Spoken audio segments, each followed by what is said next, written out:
Jerusalén, los discípulos, a través del Espíritu Santo, le advertían que él iría a sufrir mucho en Jerusalén.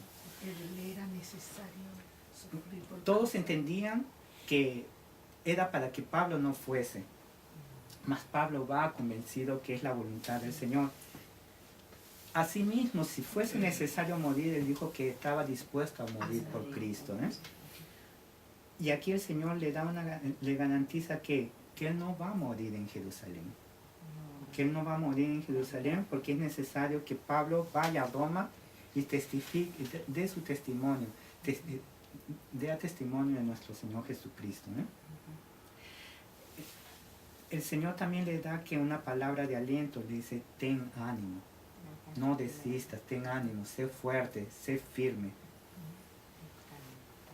Y como dijimos, de aquí en adelante todos los versículos hasta el último capítulo 28 es el cumplimiento de esta promesa que el Señor le da a Pablo, ¿no? En el versículo 12, venido el día, algunos de los judíos tramaron un complot y se juramentaron bajo maldición, diciendo que no comerían ni beberían hasta que hubiesen dado muerte a Pablo. Los judíos, los mismos judíos que estuvieron en el templo, que quisieron matar a Pablo, vemos que odian a Pablo, quieren matarlo, cueste lo que cueste, y llegan aún a hacer un juramento bajo maldición, que no irían a comer ni beber nada hasta que maten a Pablo. Eso significa que si ellos comían y bebían antes de matar a Pablo, ellos merecían el castigo de Dios, merecían ser malditos, ¿eh? Ellos estaban haciendo anatema, malditos a sí mismos si no cumplían su promesa, ¿eh? ¿Y cuántas personas eran estos judíos? En el versículo 13 nos dicen, eran más de 40 los que habían hecho esta conjuración. Conjuración es conspiración. Habían conspirado, ¿para qué? Para matar a Pablo. Los cuales fueron a los principales sacerdotes y a los ancianos. Los principales sacerdotes eran saduceos.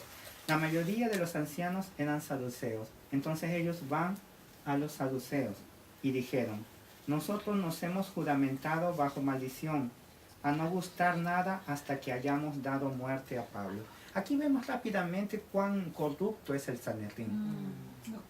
Los que deberían administrar justicia son corruptos. ¿Por qué? Porque si no fuesen corruptos, estas 40 y pocas más personas no se atreverían a decirle algo semejante, ¿eh? A ellos. Saben que el Sanedrín son corruptos, el sumo sacerdote es corrupto. En versículo 15, ahora pues vosotros con el concilio, estas 40 personas a más le dicen al concilio, ¿no? Ahora pues le dicen a los principales sacerdotes y a los ancianos, ahora pues vosotros con el concilio, con el Sanedrín, requerid al tribuno que le traiga mañana ante vosotros, como que queréis indagar alguna cosa más cierta acerca de él, y nosotros estaremos listos para matarle antes que llegue. Ellos habían hecho ese juramento que no irían a comer ni beber nada hasta que maten a Pablo. Habían buscado a los saduceos para mostrarles el plan que ellos tenían y les pidieron a los saduceos que le ayuden, que hagan, que todo el concilio vayan a Claudio Lisias, al tribuno, y le pidan que traigan a Pablo. Y cuando trajesen a Pablo, ellos irían a matar a Pablo, ¿no? En el versículo 16. Mas el hijo de la hermana de Pablo. Aquí es primera vez que aparece un familiar de Pablo. Tenía una hermana que vivía en Jerusalén y por lo menos tenía un hijo. El sobrino de Pablo, oyendo hablar de la celada, esto quiere decir de la emboscada que estaban preparando, ¿no? Fue y entró en la fortaleza y dio aviso a Pablo.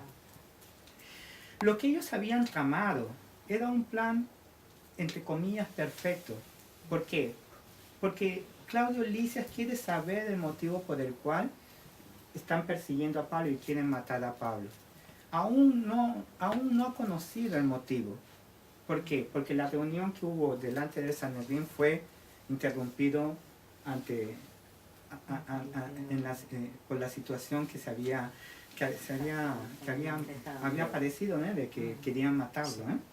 Entonces, si el Sanedrín pedía al tribuno que traiga a Pablo para saber, para que el tribuno sepa por qué es que lo están buscando, por qué es que lo quieren matar, el tribuno iría a acceder, porque era lo que él quería saber. Pero ahí lo iban a matar. Lo iban a matar. Más si no había ninguna intervención, iría a suceder, porque no había nada que impidiese al tribuno llevar a Pablo. Más vemos aquí que la mano de Dios, la mano invisible de Dios, la mano soberana de Dios, que usa al sobrino de Pablo, que es pequeño, es prácticamente un niño, quien oyendo hablar de la celada fue y entró en la fortaleza, lugar donde está Pablo, en la fortaleza Antonia, y dio aviso a Pablo. Pablo, llamando a uno de los centuriones, dijo: lleva a este joven ante el tribuno, porque tiene cierto aviso que darle. El sobrino de Pablo escucha lo que ellos están tramando hacer, que quieren asesinar a Pablo. Él va, tiene entrada a la fortaleza donde se encuentra Pablo, habla con Pablo. Pablo pide a uno de los centuriones, que es uno de los jefes de 100 soldados, y le pide que lleve a su sobrino al tribuno, a Claudio Lisias, para que hable con él. Vemos en el 18, él entonces tomándole, el centurión toma al joven y le llevó al tribuno y dijo: el preso Pablo me llamó y me rogó que trajese ante ti a este joven que tiene algo que hablarte.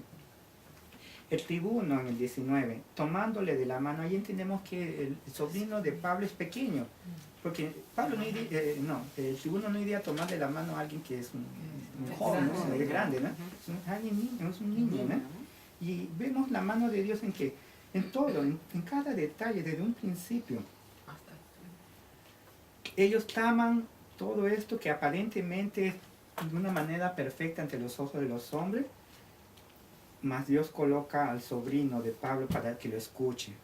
Lo lleva a que hable con Pablo.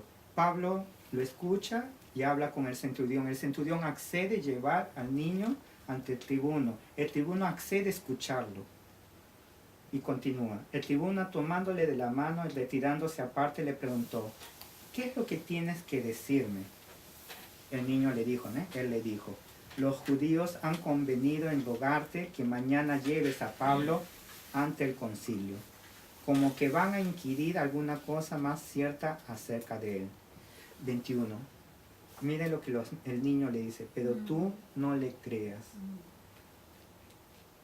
porque más de 40 hombres de ellos le acechan, los cuales se han juramentado bajo maldición a no comer ni beber hasta que le hayan dado muerte.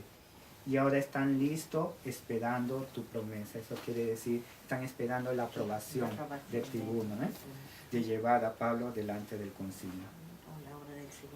Y el 22, entonces el tribuno despidió al joven, mandándole que a nadie dijese que le había dado aviso de esto. Vemos, el sobrino escucha, el sobrino de Pablo escucha lo que están tramando.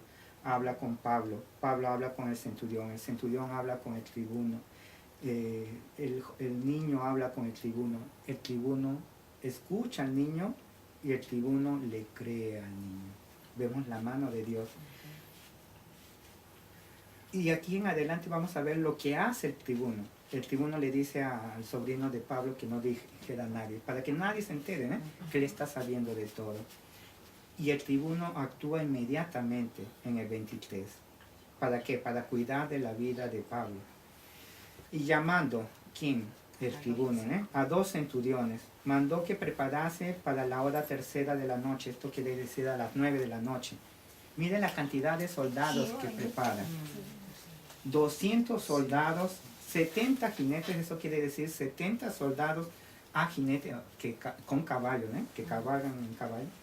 Y 200 lanceros, eso quiere decir 470 soldados, la mitad de la compañía, la mitad del ejército que está bajo el cargo de este tribuno, para que fuesen hasta Cesarea, y que preparasen cabalgaduras en que poniendo a Pablo le llevasen en salvo a Félix el gobernador. vemos que él ha escuchado lo que el niño le ha contado, él ha creído e inmediatamente procede, inmediatamente actúa. ¿Para qué? Para evitar que maten a Pablo, ¿no? Y dispone la mitad de su ejército para que lleven a Pablo hasta Cesarea. Cesarea es la ciudad donde se encuentra el gobernador. El gobernador en esa época es Félix.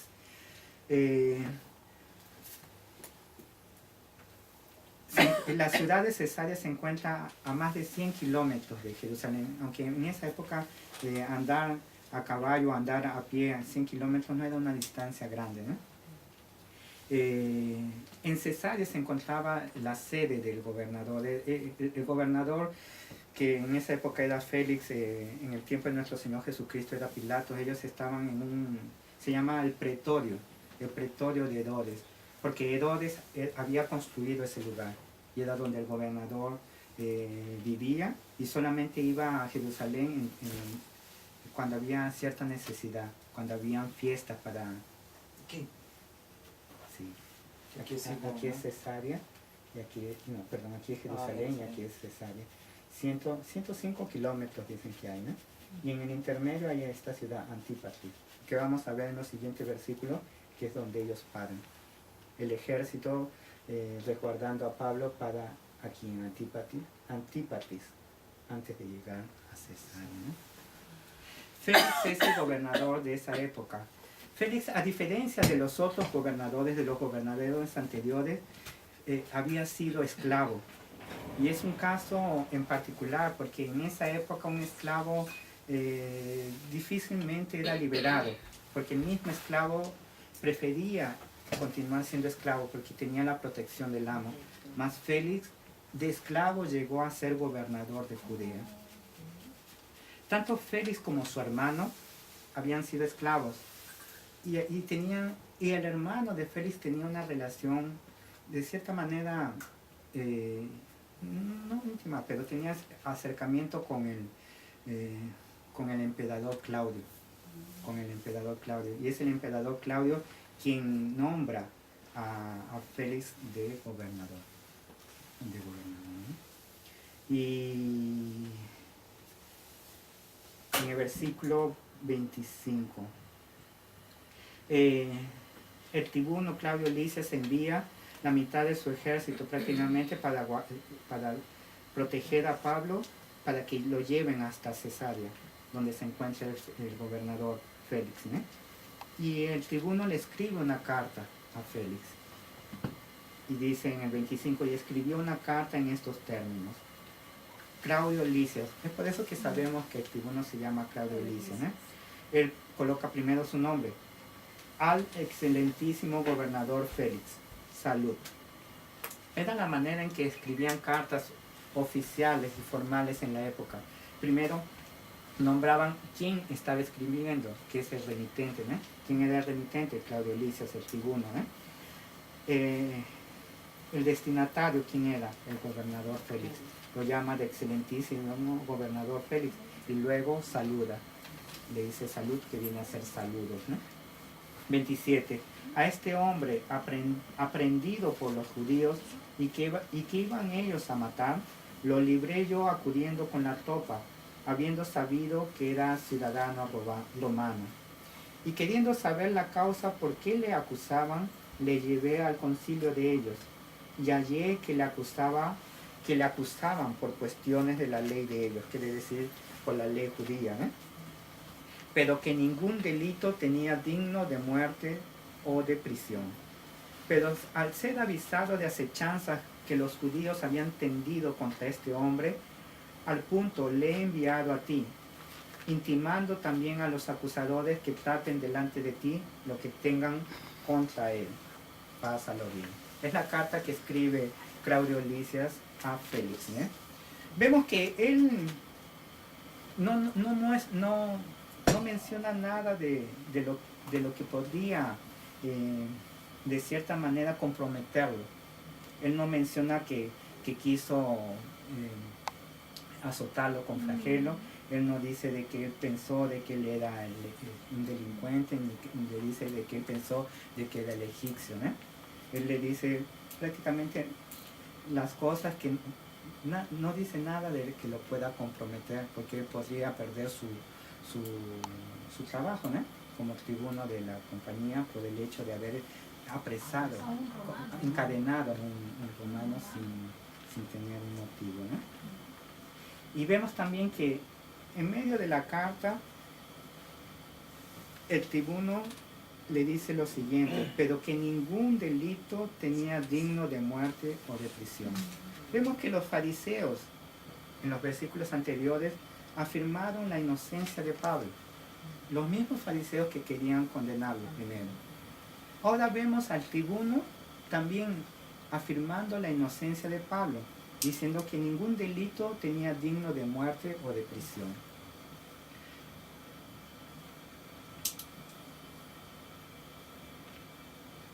Claudio Lisias ha intentado conocer el motivo por el cual lo quieren matar a Pablo y no lo ha conseguido conocer. Ante la amenaza y tan evidente de que irían a matar a Pablo, envía a la persona que está sobre él, que es el gobernador Félix, ¿no? Y Pablo irá a llegar resguardado a Cesarea, ¿no? En el versículo 81, y los soldados, tomando a Pablo como se les ordenó, le llevaron de noche a Antípatris, que es la ciudad que queda en camino a Cesarea, ¿no? Es una base militar romana que lo habían hecho justamente para eso, porque viajaban constantemente de Cesarea a Jerusalén, de Jerusalén a Cesarea, y eran viajes de militares, ¿no? Y esa Antípatris habían hecho una base militar para que descansen en la noche, ¿no? En el 32, y al día siguiente, dejando a los jinetes que fuesen con él, volvieron a la fortaleza. Eso significa que los 470 soldados resguardaron a Pablo hasta Antípatris. Más de Antípatris a Cesarea fueron más que los soldados que estaban a jinete. Eso quiere decir 70 soldados. 400 soldados regresaron a la fortaleza que se encuentra en Jerusalén, ¿no? 33. Cuando el Señor, en el medio de todo, nuestro Señor está romano. Nuestro Señor aquí ha cuidado todo ese proceso. La mano de Dios invisible ante los ojos de los hombres. ¿Quién pensaría de que su sobrino, el hermano Pablo, iba a estar allí? Le van a creer todavía un niño, ¿no? No, y sobre todo, ¿cómo le dice el niño, no? Hay muchos detalles. ¿Cómo ¿Cómo que ese niño escuchó? ¿Cómo es que ese niño entró a la fortaleza? ¿Cómo es que dejaron que entrasen, ¿Cómo es que el centurión accedió a llevar al niño ante el tribuno? ¿Cómo es que el tribuno escuchó al niño? ¿Cómo es que el tribuno creyó en el niño? ¿Cómo es que el tribuno inmediatamente hizo todos estos preparativos? ¿Cómo el tribuno dio la mitad de su ejército? ¿Por qué es que el tribuno cuida tanto a Pablo? Dios el que está La mano de Dios. El Señor es soberano de todo y no iba a permitir, porque de todo eso tendrá que ocurrir. No iba a morir ahí. Y en el 32 dice, y al día siguiente, dejando a los jinetes que fuesen con él, volvieron a la fortaleza. Los 400 soldados regresaron a Jerusalén. 33. Cuando aquellos llegaron a Cesarea, quiere decir cuando Pablo y los 70 soldados que están a caballos llegaron a Cesarea, dieron la carta al gobernador, presentaron también a Pablo delante de él. Y el gobernador, leída la carta, preguntó de qué provincia era, y habiendo entendido que era de Cilicia, le dijo, te oiré cuando vengan tus acusadores, y mandó que le custodiasen en el pretorio de Herodes. Vemos la llegada de Pablo a Cesarea, ¿no? ¿Qué es lo que sucede? Desde que Pablo llega a Jerusalén hasta aquí que llega a Cesarea, han pasado más que 12 días. Desde que llega en el versículo en el versículo 17 del capítulo 21, desde que llega a Jerusalén hasta aquí, pasan más que 12 días. Más de aquí, desde el versículo 1 del capítulo 24 hasta el último capítulo, hasta el último versículo del capítulo 26, pasan 2 años. Pasan 2 años. Pablo llega donde Félix y va a estar aquí en el pretorio de Herodes, custodiado, ¿no?, por Félix, ¿no? Ahí pasa más tiempo. Y pasan 2 años. En el pretorio Es de decir Herodes. que De Herodes, Guardado. ahí sí, más cerca. van a pasar 2 años. 2 años. ¿sí? No, ahí no es Roma todavía. Está en No, Cesarea. Es del Imperio Romano. Sí, está El en Imperio Cesarea, Cesarea Romano a cargo todavía de es su Félix. llegar, porque todo es la provisión del Señor que va a llegar en Roma. La hace testimonio de Roma, ¿no? ¿Por qué que pasa tanto tiempo aquí en Cesarea? ¿Por qué que Félix los tiene tanto tiempo, no? Porque predicar. A sus acusadores no llegaron a probar nada. Hay algo, Félix también es corrupto. También es corrupto, es sumamente corrupto, ¿no? Vemos que el sumo sacerdote Ananías, uno de los más corruptos sumos sacerdotes que hubieron hasta esa época, y el gobernador de Judea, Félix, también era altamente corrupto. El gobernador Félix lo mantuvo a Pablo tanto tiempo porque quería que Pablo le pagase un soborno. Por eso que lo llamaba una y otra vez para que hable delante de él, esperando que Pablo le pagase, ¿no? Está uno de los versículos aquí más adelante. Por eso le dice que le haré contigo cuando vengan tus acusadores. Aquí en el 26 del capítulo 24. Dice, esperaba también con esto que Pablo le diera dinero para que le soltase, por lo cual muchas veces lo hacía venir y hablaba con él. Está hablando de Félix, ¿no? 24. 24, 26. Y en el 27, pero al cabo de 2 años recibió Félix por sucesor a Porcio Festo, y queriendo Félix congraciarse con los judíos, dejó preso a Pablo. Desde que Pablo fue custodiado por Félix hasta que haya ese cambio entre Félix y Festo, pasan 2 años. Y Pablo por 2 años estuvo preso aquí en el pretorio de Herodes, custodiado por Félix. Hemos visto en estos versículos, en el pasaje que hemos leído en este día, vimos primeramente la exposición que tiene Pablo delante del Sanedrín. Vemos algo que Pablo es considerado tal vez la persona más piadosa. Sabemos que Pablo es considerado una de las personas más piadosas, ¿no?, en las Escrituras, en el Nuevo Testamento, ¿no? Mas asimismo, él es pecador. Hemos visto en el versículo 2, en el versículo 3, ¿no?, la manera en que él habla con el sumo sacerdote. Vemos que él ha pecado, ¿no? Mas él tiene humildad ante la reprensión, inmediatamente él lo reconoce, ¿no? Él podría haber dicho, no, el sumo sacerdote, siendo sumo sacerdote, ¿cómo es que va a proceder de esa manera? No, él no dice. Es más, él cita las Escrituras para comprobar que lo que él hizo estaba mal, ¿no? Hubo una situación muy parecida que nuestro Señor Jesucristo pasó, y está en Juan 19:6. Juan 19:6.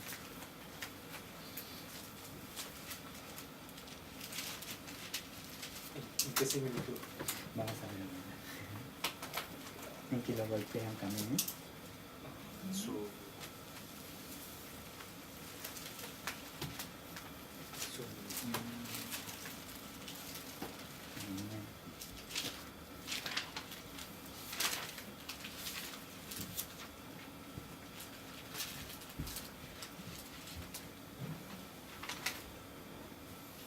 Cuando le dieron los principales sacerdotes.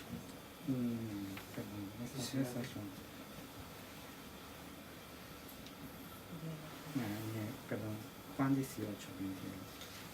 Juan 18.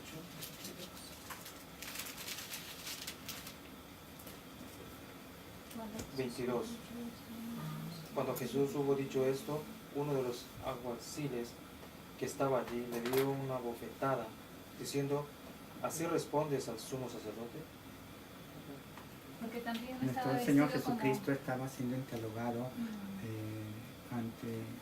ante el sumo sacerdote de esa época, que es Anás, es otra persona, no es Ananías. Y vemos en el 23 qué es lo que nuestro Señor Jesucristo responde, a diferencia de Pablo. Jesús le respondió, si ha hablado mal, testifica en qué está el mal, y si bien, ¿por qué me golpea? Él le pregunta, él no le maldice.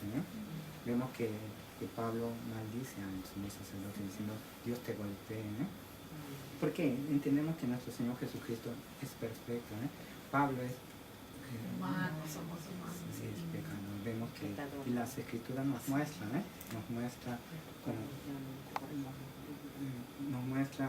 los hijos de Dios con sus fallas, con sus fallas. Nuestras debilidades.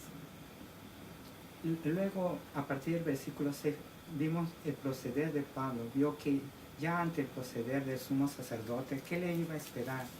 Y él ve la situación, y nuestro Señor Jesucristo años atrás había enseñado a los apóstoles, les había dicho que sean prudentes como la serpiente.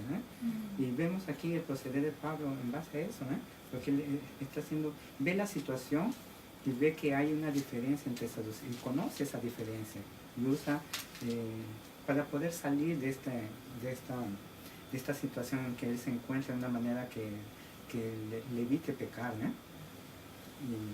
Y vemos como que el concilio estaba en contra de Pablo, y rápidamente el concilio, de estar en contra de Pablo, el concilio está en contra de ellos mismos.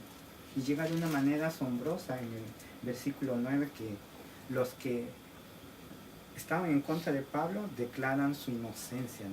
Los fariseos declaran la inocencia de Pablo. Es algo sorprendente que suceda tan rápidamente esto.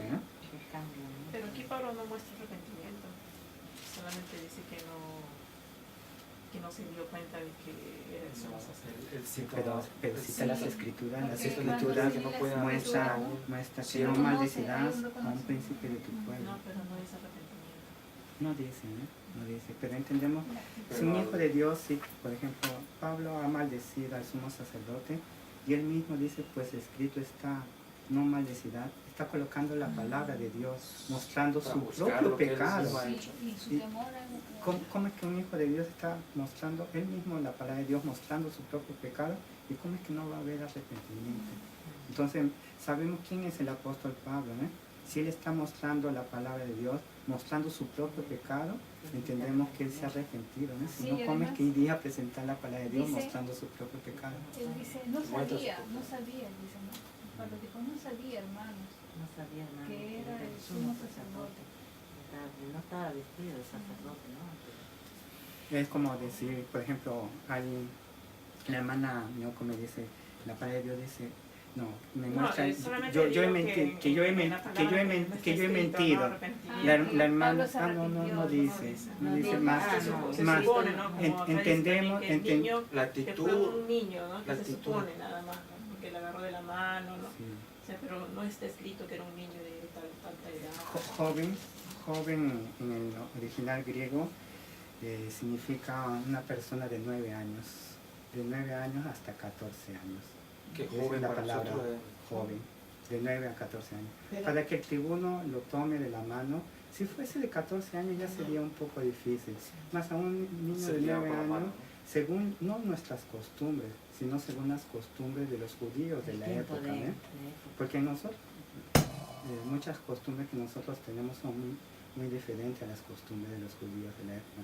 En base a las costumbres de los judíos de esa época, para que ese tribuno lo tome de la mano a ese joven, era porque era un niño, Era un niño, Tenía que ser guiado, ¿no? Llevado. tenía que ser guiado, a partir del versículo 6 vimos cómo es que Pablo usa la situación que ha aparecido y para recibir el apoyo de los fariseos. Vemos que lo consiguen hasta de tal manera que los fariseos lo declaran inocente a Pablo, Hasta que llegamos al versículo 11 en que vemos la promesa que el Señor le da. a nuestro Señor Jesucristo, a Pablo, ¿no? Nuestro Señor Jesucristo le da esa promesa a Pablo. ¿Y qué tal promesa, ¿no? Que hemos visto que el cumplimiento de esa promesa va hasta el final de Hechos, ¿no?